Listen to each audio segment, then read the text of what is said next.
আমরা লক্ষ্য করছি যে একটি নির্দিষ্ট রাজনৈতিক দলের প্রার্থীরা এবং তাদের বিভিন্ন পর্যায়ের নেতা কর্মী ও সমর্থকেরা ধর্মীয় অনুভূতির অপব্যবহার করে নির্বাচনী প্রচারণা চালাচ্ছেন।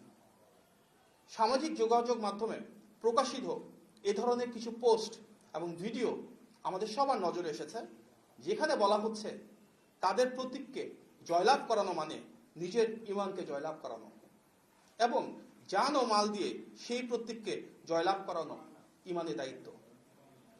বলা হচ্ছে যে দুঃখজনকভাবে বলতে হয়, কবরে গিয়ে বলা যাবে দিন কায়েমের জন্য সেই নির্দিষ্ট প্রতীকে ভোট দেওয়া হয়েছে।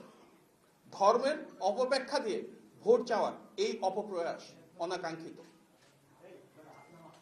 এটি দৃশ্যমান যে ধর্মীয় বিশ্বাস ও আবেগকে ব্যবহার করে দেশের ভোটারদের প্রভাবিত করার যে চেষ্টা, সেটি নির্বাচনের স্বচ্ছতা, নিরপেক্ষতা, অবাধ ও সুষ্ঠু পরিবেশকে মারাত্মকভাবে ক্ষুণ্ণ করছে।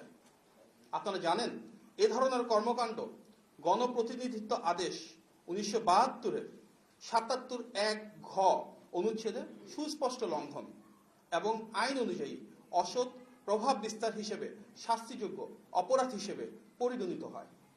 তাই আমরা দ্রুত কার্যকর ব্যবস্থা গ্রহণের দাবি জানাচ্ছি।